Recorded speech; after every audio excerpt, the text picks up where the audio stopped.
जय माता दी।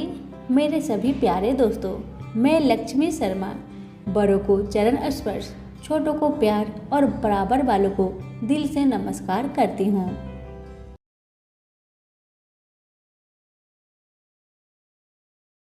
आज है सावन महीने की कृष्ण पक्ष की कामिका एकादशी और मैं आप सभी को सुनाऊंगी कामिका एकादशी व्रत में सुनी जाने वाली संपूर्ण कथा आरती सहित। कहते हैं कि बिना आरती के आपका व्रत अधूरा माना जाएगा, इसलिए व्रत कथा सुनने के बाद आरती जरूर सुनना चाहिए। वीडियो को पूरा जरूर देखिएगा। अगर अच्छी लगे तो लाइक शेयर करके हमारे चैनल को सब्सक्राइब करके हमारे चैनल के साथ जुड़े रहिएगा। इस एकादशी के व्रत करने और व्रत कथा के श्रवण करने से जाने अनजाने में किए गए पापों से भी मुक्ति मिलती है। कामिका एकादशी का व्रत करने पर अश्वमेध यज्ञ के समान फल की प्राप्ति होती है। कामिका एकादशी पर भगवान विष्णु को तुलसी के पत्ते अर्पित करने से व्यक्ति पितृदोष से मुक्त हो जाता है। भक्तों की सभी मनोकामनाएं पूर्ण हो जाती है। अब सुनिए कथा। प्राचीन काल में किसी गांव में एक ठाकुर जी थे। क्रोधी ठाकुर जी की एक ब्राह्मण के साथ भिड़ंत हो गई। परिणाम स्वरूप ब्राह्मण मारा गया। इस पर उन्होंने तेरहवीं करनी चाहिए, मगर सब ब्राह्मणों ने भोजन करने से इनकार कर दिया। तब उन्होंने सभी ब्राह्मण से निवेदन किया कि भगवान, मेरा पाप कैसे दूर हो सकता है। इस प्रार्थना से उन सब ने कामिका एकादशी व्रत रहने की आज्ञा दी। ठाकुर ने वैसा ही किया। रात्रि में भगवान की मूर्ति के पास जब वह शयन कर रहा था, तभी एक स्वप्न हुआ। स्वप्न में भगवान ने कहा, हे ठाकुर, तेरा पाप सब दूर हो गया। अब तू ब्राह्मण की तेरहवीं कर सकता है। तेरा पाप कंटक नष्ट हो गया है। ठाकुर तेरहवीं करके ब्रह्म हत्या के पाप से मुक्त होकर बैकुंठ लोक को चला गया। तो प्रेम से बोलिए लक्ष्मी नारायण की जय। गर्भ गीता। श्री कृष्ण भगवान जी का वचन है कि जो प्राणी इस गर्भ गीता का सद्भावना से विचार मनन करता है, सो पुरुष फिर गर्भवास में नहीं आता। अर्जुन कहने लगे, हे कृष्ण भगवान, यह प्राणी जो गर्भ विषय में आता है, सो किस दोष के कारण आता है। हे प्रभु, जब यह जन्मता है तब इसको जरा आदि रोग लगते हैं, फिर मृत्यु होती है। हे भगवान, वह कौन सा कर्म है जिसके करने से जन्म मरण से रहित होवे। श्री कृष्ण भगवान कहने लगे, हे अर्जुन, यह मनुष्य जो है सो अंधा मूर्ख है और संसार के साथ प्रीति करता है।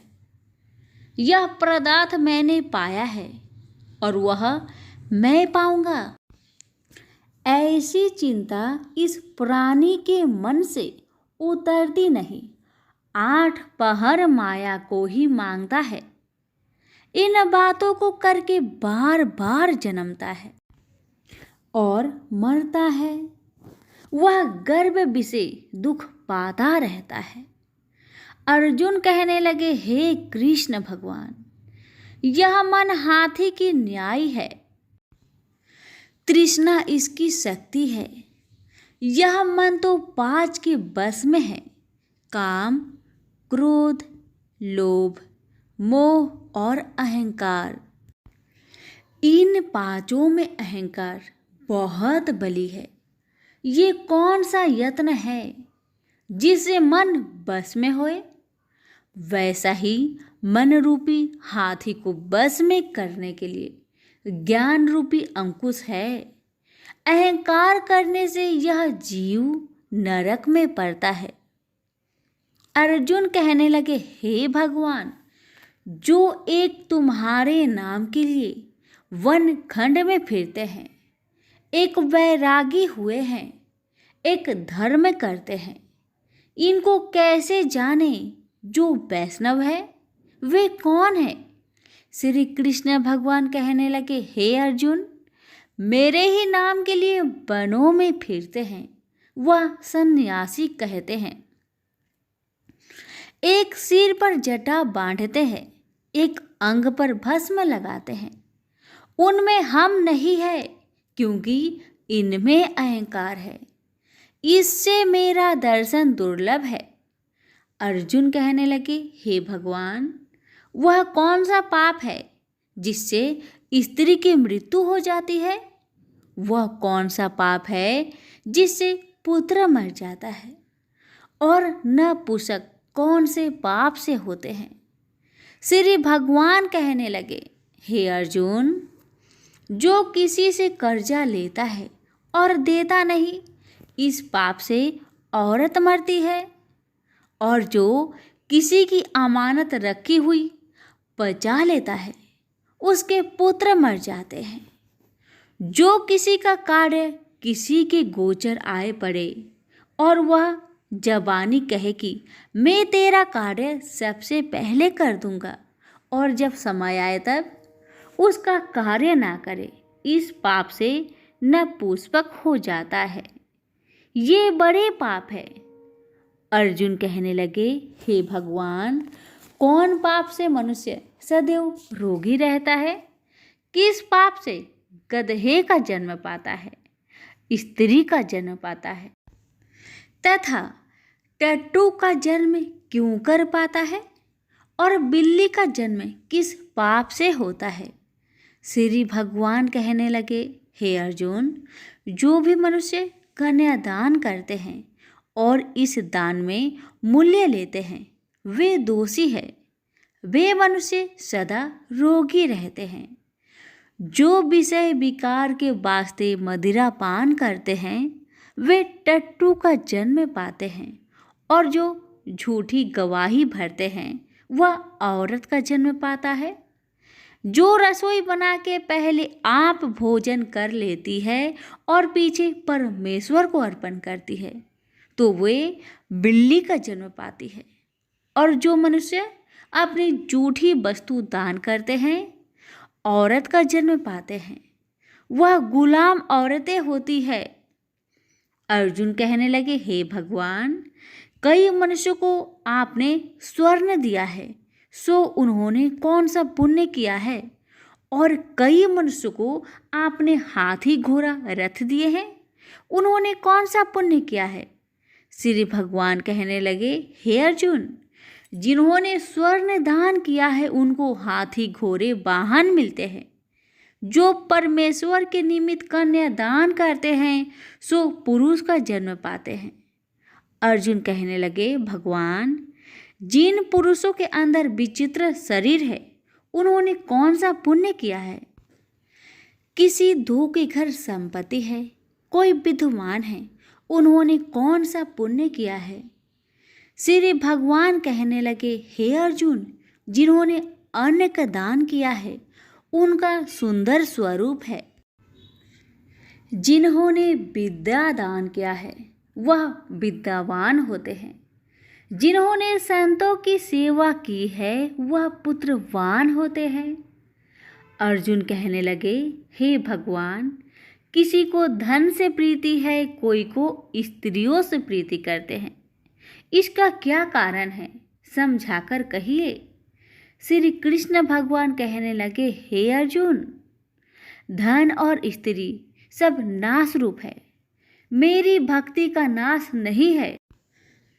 अर्जुन कहने लगे, भगवान, यह राजपाट किस धर्म के करने से मिलता है? विद्या कौन से धर्म करने से मिलती है? श्री कृष्ण भगवान कहने लगे, हे अर्जुन, जो प्राणी काशी जी में निष्काम भक्ति से तप करते हुए देह त्यागते हैं, वह राजा होते हैं। और जो गुरु की सेवा करते हैं, सो विद्वान होते हैं।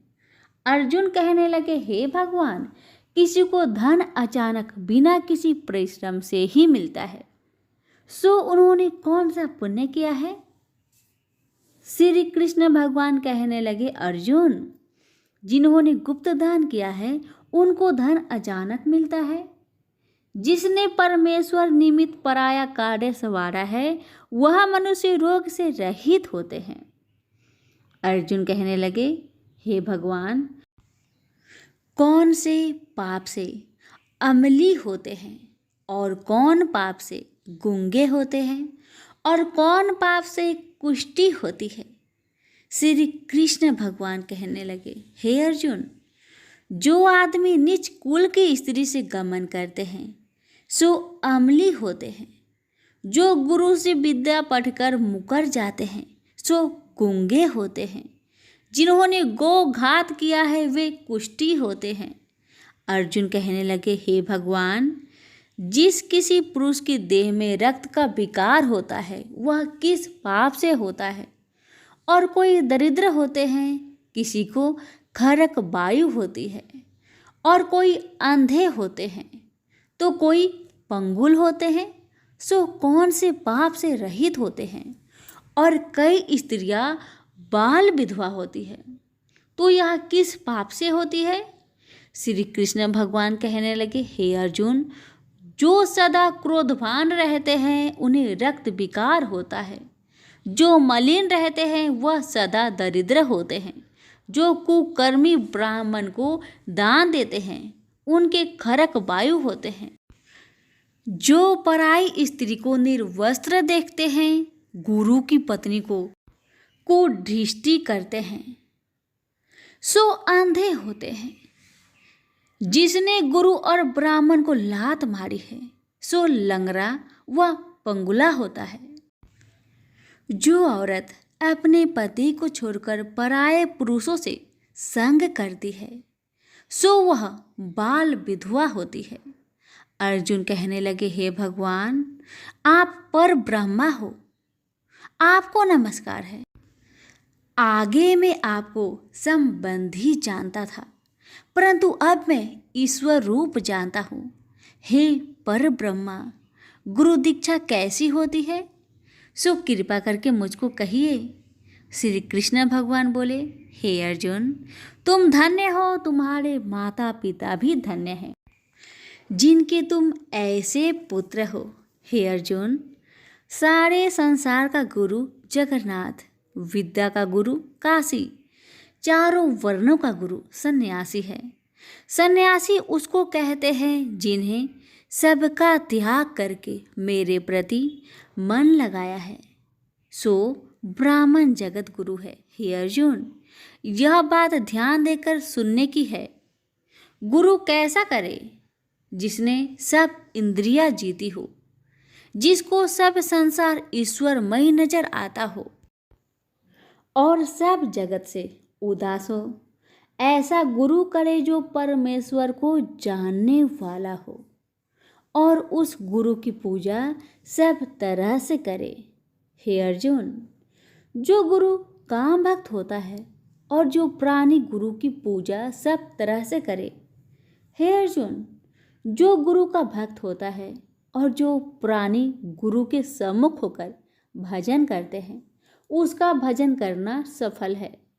जो गुरु से विमुख है उनको सप्तग्राम मारे का पाप है। गुरु से विमुख प्राणी दर्शन करने योग्य नहीं होते। जो गृहस्थी संसार में गुरु के बिना है चांडाल के समान है। जिस तरह मदिरा का भंडार हो उसमें जो गंगा जल है सो अपवित्र है, इसी तरह गुरु से विमुख का भजन सदा अपवित्र होता है। उसके हाथ का देवता भी नहीं लेते, उसके सब कर्म निष्फल है। कुकर, शुकर, गंधर्व, काग, ये सब की सब योनियों में बड़ी खोटी योनि है। इन सब से यह मनुष्य खोटा है जो गुरु नहीं करता। गुरु बिना गति नहीं होती, यह अवश्य नरक को जाएगा। गुरु दीक्षा बिना प्राणी के सब कर्म निष्फल होते हैं। हे अर्जुन, जैसे चारों वर्णों को मेरी भक्ति करना योग है, तैसे गुरुधार के गुरु भक्ति करना योग है। जैसे गंगा नदियों में उत्तम है, सब व्रतों में एकादशी का व्रत श्रेष्ठ है, वैसे ही अर्जुन शुभ कर्मों में गुरु सेवा उत्तम है। गुरु दीक्षा बिना प्राणी पशु योनि पाता है। जो धर्म भी करता है सो पशु योनि में फल भोगता है। 84 योनियों में भ्रमता रहता है। अर्जुन कहने लगे, हे श्री कृष्ण भगवान, गुरु दीक्षा क्या वस्तु है? कृष्ण भगवान कहने लगे, हे अर्जुन, धन्य जन्म है तेरा जिसने यह प्रश्न किया है, तू धन्य है। गुरु दीक्षा के 2 अक्षर है, हरिओम। इन अक्षरों को गुरु कहता है। यह चारों वर्णों को अपनाना श्रेष्ठ है। हे अर्जुन, जो गुरु की सेवा करता है उस पर मेरी प्रसन्नता है। वह 84 से छूट जाएगा, जन्म मरण से रहित हो नरक नहीं भोगता। गुरु की सेवा करता है उसको कई अश्वमेघ यज्ञ के पुण्य का फल मिलता है। गुरु की सेवा मेरी सेवा है। हे अर्जुन, हमारे तुम्हारे संवाद को जो पढ़े सो गर्भ के दुख से बचेंगे, 84 कट जाएगी। इसी से इस पाठ का नाम गर्भ गीता है। श्री कृष्ण भगवान जी के मुख से अर्जुन ने श्रवण की है। गुरु दीक्षा लेना उत्तम कर्म है। उसका फल है कि नरक से वह 84 जीव से बचा रहता है। भगवान बहुत प्रसन्न होते हैं। सभी प्रेम से बोलिए, श्री कृष्ण भगवान की जय। एक नगर में एक गरीब ब्राह्मण अपनी पत्नी के साथ रहता था। वह भिक्षा मांग मांग कर अपना जीवन गुजारता और भगवान की पूजा में लगा रहता था। वह उतने ही भिक्षा मांगता जिससे उसके और उसके परिवार का पेट भर सके। उस नगर का राजा बहुत धनवान था और ब्राह्मणों का आदर करने वाला था। राजा किसी भी ब्राह्मण को अपने महल से खाली हाथ नहीं जाने देते थे। दूर दूर से ब्राह्मण राजा के पास आते और मुंह मांगा दान लेकर आशीर्वाद देते हुए वापस चले जाते थे। एक दिन ब्राह्मण की पत्नी ने ब्राह्मण से कहा कि दूर दूर के ब्राह्मण राजा से मनचाहा दान लेकर चले आते हैं और तुम भी यहाँ रहकर राजा के पास नहीं जाते। जन्म भर मैं कंगाली का झक झेलूं, आज तुम जाओ और राजा से कुछ मांग कर लाओ। ब्राह्मण ने पत्नी को समझाते हुए कहा, तू तो बावड़ी है, हमें धन की क्या जरूरत? हमें इतना तो मिल ही जाता है जिससे हम अपना पेट भर सके। और राजा का धन तो अच्छा नहीं होता, वो हमें नहीं लेना चाहिए। ब्राह्मण की पत्नी जिद पर अड़ गई और बोली, मैं तुम्हारी एक भी बात सुनने वाली नहीं। कब तक हम कंगाली में जीते रहेंगे? तुम तो रोज माला लेकर बैठ जाते हो। अपने बच्चे को क्या खिलाएंगे और क्या पहनाएंगे? जब बच्चे दूसरे बच्चों को पहनते, ओढ़ते और खाते पीते देखेंगे तो उनका भी मन ललचाएगा। अब तुम राजा के पास जाओ। राजा बहुत भला व्यक्ति है, वो हमें मुंह मांगा दान जरूर देंगे। मजबूर होकर ब्राह्मण राजा के महल की ओर चल पड़ा, पर राजा उस समय महल में नहीं था। ब्राह्मण को वापस लौटना पड़ा। दूसरे दिन ब्राह्मण की पत्नी ने ब्राह्मण को फिर से महल में भेजा, परंतु राजा फिर से महल में नहीं मिला। तीसरे दिन राजा महल में गया और उसने ब्राह्मण का स्वागत किया और उसे आसन पर बैठाया और साथ में ब्राह्मण देवता से 2 दिन न मिल पाने के लिए क्षमा भी मांगी। राजा ने कहा, मैं आपकी क्या सेवा कर सकता हूँ? ब्राह्मण ने कहा, जो मैं मांगू वो आप दे सकेंगे? राजा ने कहा, हाँ हाँ कहिए, मैं आपकी क्या सेवा कर सकता हूँ? ब्राह्मण ने निवेदन किया, महाराज मैं कुछ और नहीं चाहता, बस आप मुझे अपने पसीने की कमाई से 4 पैसे दान में दे दीजिए। ब्राह्मण की बात सुन राजा बहुत हैरान हो गए और मन ही मन सोचने लगे कि मेरे महल में कितने सारे धन पड़े हैं, पर मेरी मेहनत की एक कौड़ी भी नहीं है। राजा ने ब्राह्मण से कहा, आप मुझे एक दिन का समय दे, मैं कल आपको आपका मुंह मांगा दान दूंगा। ब्राह्मण महल से अपने घर को खाली हाथ ही लौट आए। ब्राह्मण को खाली हाथ आता देख पत्नी बोली, क्या हुआ, राजा ने कुछ दिया नहीं? ब्राह्मण बोला, राजा ने कल देने के लिए कहा है। ब्राह्मण की पत्नी सोचने लगी, शायद इन्होंने बहुत सारा धन मांगा होगा और राजा को इसकी व्यवस्था करने में समय लग रहा होगा, इसलिए कल बुलाया है। दूसरी ओर राजा ने अपने राजसी कपड़े बदलकर फटे पुराने कपड़े पहने और मजदूर जैसा भेष बना लिया। जब राजा की पत्नी ने देखा और कारण पूछा तो राजा ने सब कुछ बताया। रानी बोली, मैं भी आपके साथ चलूंगी। राजा के हाँ कहने पर रानी भी पुरानी साड़ी पहनकर आ गई। इस प्रकार राजा रानी मजदूरी की तलाश में शहर निकले। लुहारों के मोहल्ले में जाकर राजा ने आवाज लगाई, किसी को मजदूर चाहिए? आखिरकार एक लुहार ने उन्हें बुला लिया, जो पहिए पर हाल चढ़ाने की तैयारी कर रहा था। उसने राजा से कहा, देखो, तुम्हें पहले खलात ठोकनी पड़ेगी और जब आग आ जाए उसके बाद घन पिटना होगा। फिर रानी की ओर देखकर कहा, तुम्हें कुएं से पानी लेकर होदी भरनी होगी और कोयले वाले घर से कोयला लेकर भट्टी में डालना होगा। तुम दोनों के दिन भर काम करने के लिए मैं तुम्हें 2-2 आने दूंगा। अगर काम पसंद हो तो बोलो, नहीं तो अपना रास्ता नापो। राजा रानी लोहार के बताए काम को करने लगे। राजा खलात ठोकने लगा, पर उसे काम ठीक से नहीं हो पा रहा था। लोहार नाराज होकर राजा को ठीक से काम करने के लिए कहता है। राजा जैसे तैसे अपना काम करने लगा। रानी भी कुएं से पानी भरकर लाने लगी। रानी के हाथ में फफोले पड़ गए। किसी तरह बड़ी कठिनाइयों से उसने पानी का हौज भरा। उसके बाद रानी कोयला लाकर भट्टी में डालने लगी। कोयला भरने के कारण रानी के गोरे गोरे हाथ और कपड़े काले पड़ गए।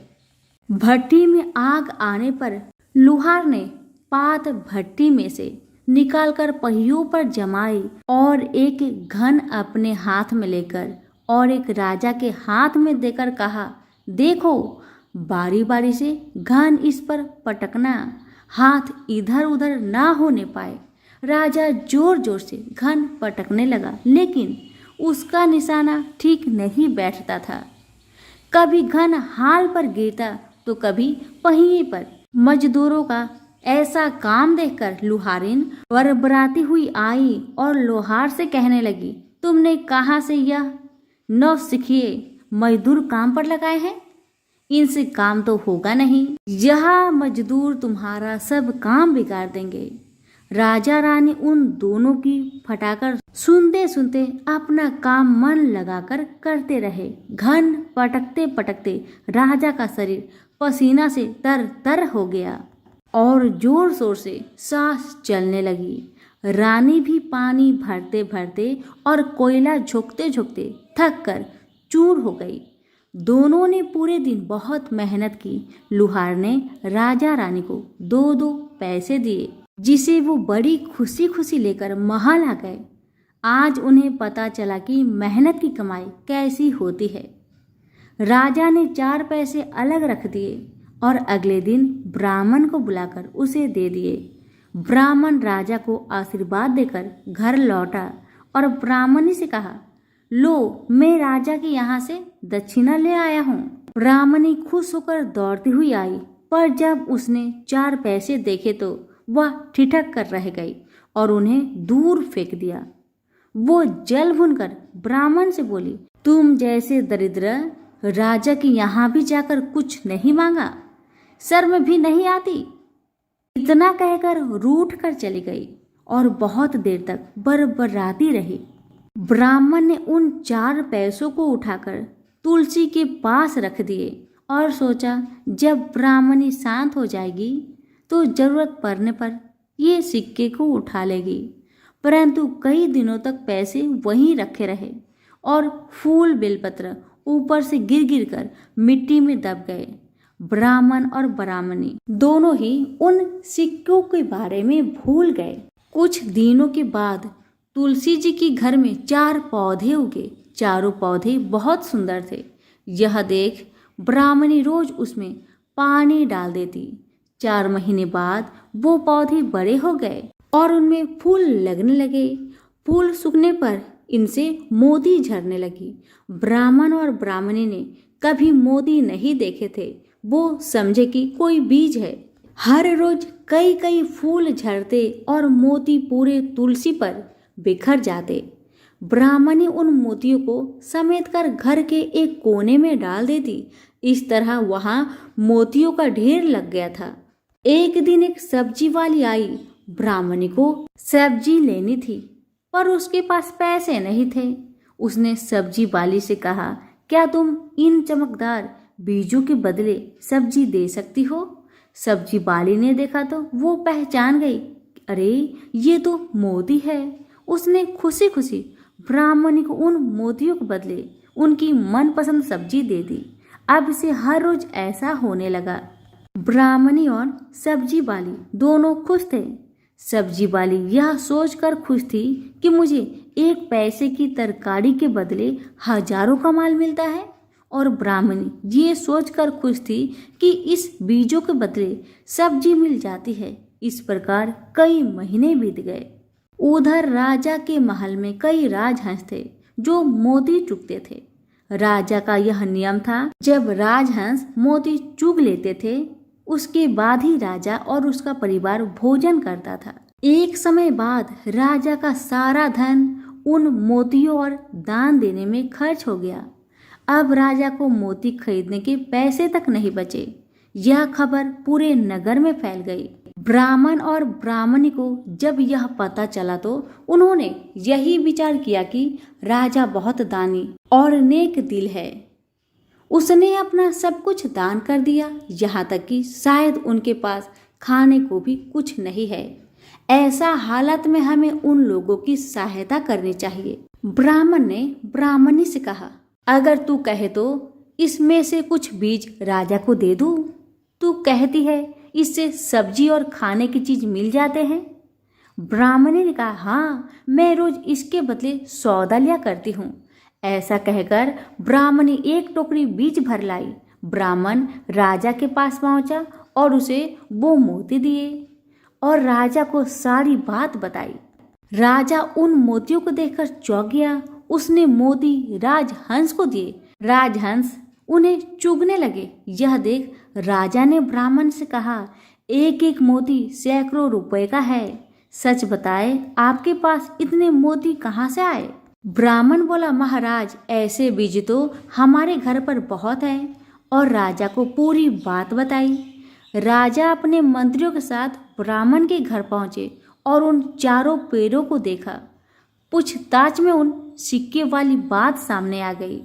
जब पेड़ों को देखा तो उनकी जड़ के पास वही सिक्के चिपके हुए थे। आज ब्राह्मण और ब्राह्मणी को मालूम हुआ कि उनके पास लाखों करोड़ों की दौलत है, जिसे वो साधारण बीज समझते थे। ब्राह्मण ने सोचा कि मेरे लिए यह धन किस काम का। ऐसा सोच ब्राह्मण ने सारे मोती राजा को दान में दे दिए। राजा की आंखें भी खुल गई। मेहनत के धन की कीमत उन्हें मालूम पड़ गई। उस दिन राजा ने प्रण कर लिया कि मैं खजाने के पैसे से 1 भी पैसा अपने खर्च में नहीं लगाऊंगा। अपना खर्च मेहनत करके चलाऊंगा। खजाने और ब्राह्मण के दान से राजा ने जनता का हित में कई धर्म कर्म के काम शुरू कर दिए। हे तुलसी माता, जैसे आपने ब्राह्मण परिवार पे अपनी कृपा बरसाई, वैसे ही आपकी कथा कहने वाले, सुनने वाले, हुक्कारे भरने वालों पर अपनी कृपा सदा बनाए रखे। तो प्रेम से बोलिए, तुलसी मैया की जय हो। एक लपसी था, एक तपसी था। तब से हमेशा भगवान की तपस्या में लीन रहता था। लपसी रोजाना 1.25 सेर की लपसी बनाकर भगवान का भोग लगाकर जीम लेता था। एक दिन दोनों लड़ने लगे। तपसी बोला, मैं रोज भगवान की तपस्या करता हूँ, इसलिए मैं बड़ा हूँ। तपसी बोला, मैं रोज भगवान को 1.25 सेर लापसी का भोग लगाता हूँ, इसलिए मैं बड़ा हूँ। नारद जी वहां से गुजर रहे थे। दोनों को लड़ता देखकर उनसे पूछा कि तुम क्यों लड़ रहे हो। तपसी ने खुद के बड़ा होने का कारण बताया और लपसी ने अपना कारण बताया। नारद जी बोले, तुम्हारा फैसला मैं कर दूंगा। दूसरे दिन लपसी और तपसी नहाकर अपनी रोज की भक्ति करने आए तो नारद जी ने छुपकर 1.25 करोड़ की एक अंगूठी उन दोनों के आगे रख दी। तपसी की नजर जब अंगूठी पर पड़ी तो उसने चुपचाप अंगूठी उठाकर अपने नीचे दबा ली। लपसी की नजर अंगूठी पर पड़ी लेकिन उसने ध्यान नहीं दिया। भगवान को भोग लगाकर लपसी खाने लगा। नारद जी सामने आए तो दोनों ने पूछा कि कौन बड़ा है, तो नारद जी ने तपसी से खड़ा होने को कहा। वो खड़ा हुआ तो उसके नीचे दबी अंगूठी दिखाई पड़ी। नारद जी ने तपसी से कहा, तपस्या करने के बाद भी तुम्हारी चोरी करने की आदत नहीं गई, इसलिए लपसी बड़ा है और तुम्हें तुम्हारी तपस्या का कोई फल भी नहीं मिलेगा। तपसी शर्मिंदा होकर माफी मांगने लगा। उसने नारद जी से पूछा, मुझे मेरी तपस्या का फल कैसे मिलेगा। नारद जी ने कहा, यदि कोई गाय और कुत्ते की रोटी नहीं बनाएगा तो फल तुम्हें मिलेगा। यदि कोई ब्राह्मण को भोजन करवाकर दक्षिणा नहीं देगा तो फल तुम्हें मिलेगा।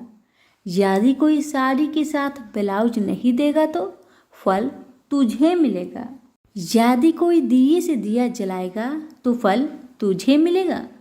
यदि कोई सारी कहानी सुने लेकिन तुम्हारी कहानी नहीं सुने तो फल तुझे मिलेगा। उसी दिन से हर व्रत कथा कहानी के साथ लपसी तपसी की कहानी भी सुनी और कही जाती है। तो प्रेम से बोलिए विष्णु भगवान की जय। एकादशी माता की आरती। ओम जय एकादशी माता, मैया जय एकादशी माता। विष्णु पूजा व्रत को धारण कर शक्ति मुक्ति पाता। ओम जय एकादशी माता। तेरे नाम गिनाओ देवी, भक्ति प्रदान करनी, गण गौरन की देनी माता, शास्त्रों में वरनी। ओम जय एकादशी माता, मैया जय एकादशी माता।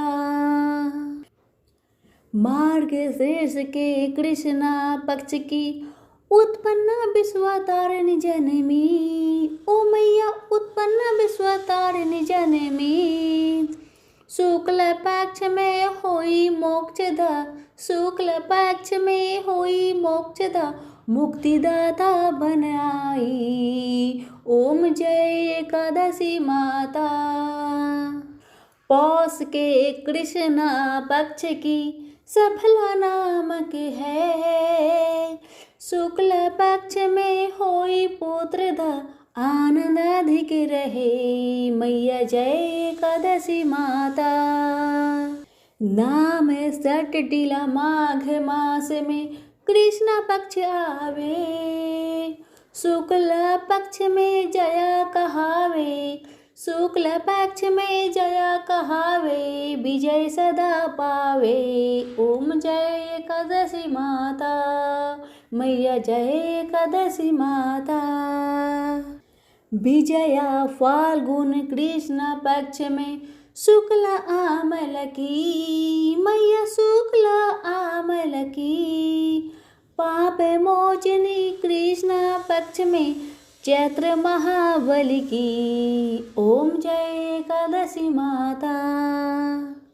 चैत्र शुक्ल में नाम कामदा धन देने वाली मैया, धन देने वाली। नाम बरूथनी कृष्णा पक्ष में वैशाख माह वाली। ओम जय एकादशी माता। शुक्ल पक्ष में होई मोहिनी अपरा ज्येष्ठ कृष्णा पक्षी। नाम निर्जला सब सुख करनी, नाम निर्जला सब सुख करनी। शुक्ल पक्ष रखी ओम जय एकादशी माता। योगनी नाम आसार में जानो कृष्ण पक्ष करनी। ओ मैया कृष्ण पक्ष करनी। देव सैनी नाम कहायो, देव सैनी नाम कहाओ। शुक्ल पक्ष धरनी ओम जय एकादशी माता। कामिक श्रावण मास में आवे कृष्ण पक्ष कहिए। श्रावण शुक्ला होए पवित्र आनंद से रहिए। ओम जय एकादशी माता। अजा भाद्रपद कृष्णा पक्ष की परिवर्तन शुक्ला।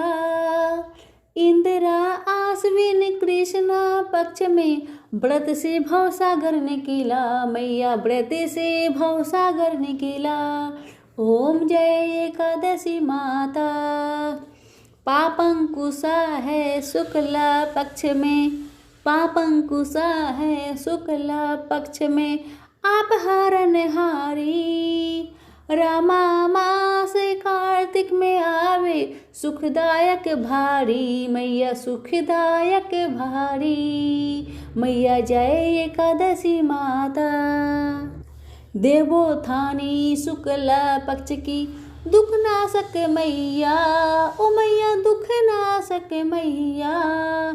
पावन मास में करो बिनती पार करो नैया। मैया पार करो नैया। ओम जय एकादशी माता। परमा कृष्ण पक्ष में होती जन मंगल करनी। ओ मैया जन मंगल करनी। शुक्ल मास में होए पद्मिनी दुख दरिद्र हरनी। ओ मैया दुख दरिद्र हरनी। ओम जय एकादशी माता। जो कोई आरती एकादशी की भक्ति सहित गावे। ओ मैया भक्ति सहित गावे। जन गुरु दिता स्वर्ग का बासा निश्चय वह पावे। मैया निश्चय वह पावे। ओम जय एकादशी माता। मैया जय एकादशी माता। प्रेम से बोले एकादशी माता की जय हो। विष्णु भगवान की जय हो।